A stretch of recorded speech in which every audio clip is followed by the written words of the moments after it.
శ్రీకృష్ణుడు హిందూమతంలో అర్చింపబడే దేవుడు. విష్ణువు 10 అవతారాలలో 8వ అవతారము. హిందూ పురాణాలలోను, తాత్విక గ్రంథాలలోను, జనబాహుళ్యంలోని గాథలలోను, సాహిత్యంలోను, ఆచార పూజా సంప్రదాయాలలోను కృష్ణుని అనేక విధాలుగా భావిస్తుంటారు, చిత్రీకరిస్తుంటారు. చిలిపి బాలునిగాను, రాధా గోపికా మనోహరునిగాను, రుక్మిణి, సత్యభామాది అష్టమహిషుల ప్రభువుగాను, గోపికల మనసు దోచుకున్నవాడిగాను, యాదవరాజుగాను, అర్జునుని సారథి అయిన పాండవ పక్షపాతిగాను, భగవద్గీత ప్రబోధకునిగాను, తత్వోపదేశకునిగాను, దేవదేవునిగాను, చారిత్రక రాజనీతిజ్ఞునిగాను, ఇలా బహువిధాలుగా శ్రీకృష్ణుని రూపం, వ్యక్తిత్వం, దైవత్వం చిత్రీకరింపబడినాయి. మహాభారతం, హరివంశం, భాగవతం, విష్ణు పురాణం ఈ గ్రంథాలు కృష్ణుని జీవితాన్ని, తత్వాన్ని తెలుసుకోవడానికి హిందువులకు ముఖ్యమైన ధార్మిక గ్రంథాలు. హిందూ మతంలో, ప్రత్యేకించి వైష్ణవులలో, కృష్ణుని పూజ దేశమంతటా చాలా ముఖ్యమైనది. మథురలో బాలకృష్ణునిగా, పూరీలో జగన్నాథునిగా, మహారాష్ట్రలో విఠోబాగా, రాజస్థాన్లో శ్రీనాథ్జీగా, తిరుమలలో వెంకటేశ్వరునిగా, ఉడిపిలో కృష్ణునిగా, గురువాయూరులో గురువాయూరోపాపగా కృష్ణుని పూజిస్తారు. ఇంతే కాకుండా కృష్ణుని ఆలయాలు విష్ణువు ఆలయాలే అనవచ్చును. ఇందుకు అనుగుణంగా దేశంలో వివిధ ప్రాంతాలలోను, వర్గాలలోను అనేక సంప్రదాయాలు నెలకొన్నాయి. వీటిలో ప్రధానమైన భావం, శ్రీ మహావిష్ణువు తన సృష్టిలోని జీవులకు బాధలు ఇచ్చినప్పుడు, లోకంలో పాపం హద్దు మీరినప్పుడు దుష్టులను శిక్షించి శిష్టులను రక్షించడం కోసం జీవుల రూపంలో అవతరించి దుష్ట శిక్షణ, శిష్ట రక్షణ చేస్తూ ఉంటాడు. ఈ విధంగా అవతరించడాన్ని లీలావతారం అంటారు. ఇలాంటి లీలావతారాలు భాగవతం ప్రకారం భగవంతునికి 22 ఉన్నాయి. శ్రీ మహావిష్ణువు లీలావతారాలలో 25వ అవతారం శ్రీకృష్ణ అవతారం. ఈ లీలావతారాలు 22లోనూ ముఖ్యమైనవి 10 ఉన్నాయి. ఈ 10ని దశావతారాలు అంటారు. దశావతారాలలో శ్రీకృష్ణావతారం కొన్ని చోట్ల చెప్పబడుతుంది.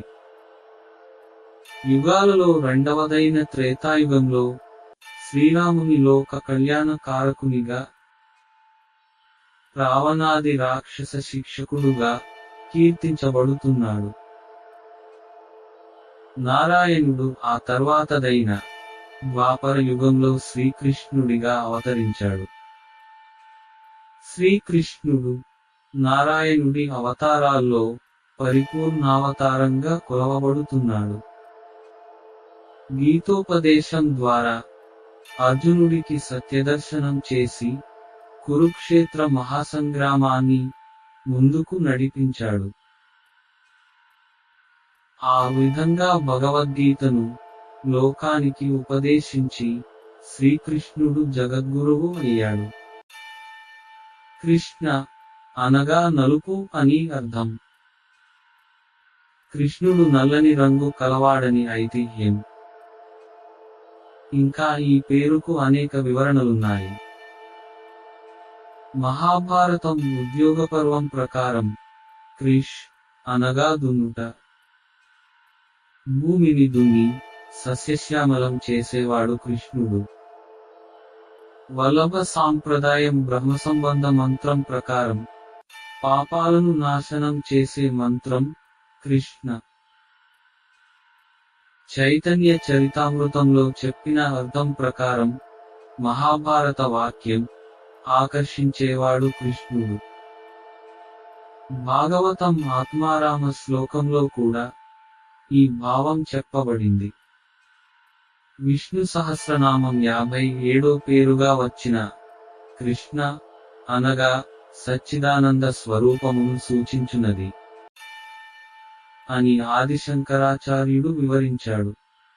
ఇంకా కృష్ణునికి గోవిందుడు, గోపాలుడు, వాసుదేవుడు వంటి అనేక నామాలున్నాయి. జగన్నాథుడు, విఠోబా వంటి పేర్లు కొన్ని ప్రాంతాలలో లేదా సంప్రదాయాలలో ప్రాచుర్యం కలిగి ఉన్నాయి. విష్ణు సహస్రనామ స్తోత్రంలో కృష్ణ అనే నామం 2 సార్లు వస్తుంది. అగ్రాహ్య శాశ్వత కృష్ణో లోహితాక్ష ప్రతర్దన వేదా స్వాంగోజిత కృష్ణో దృఢ సంకర్షణోచిత. ఈ 2 సందర్భాలలోనూ వివిధ వ్యాఖ్యానకర్తలు వివిధ భావాలను తెలిపారు. అవి క్లుప్తంగా సృష్ట్యాది లీలావిలాసాల ద్వారా సచ్చిదానంద క్రీడలో వినోదించువాడు, నల్లని వర్ణం కలవాడు, నీలమేఘ శ్యాముడు, తన అనంత కళ్యాణ గుణములతో భక్తులను ఆకర్షించువాడు, నాగలివలె భూమిని దున్ని జీవ సమృద్ధి కలిగించువాడు. కృష్ణద్వైపాయనుడైన వేదవ్యాసుడు వ్యాసునిగా వేదములను విభజించి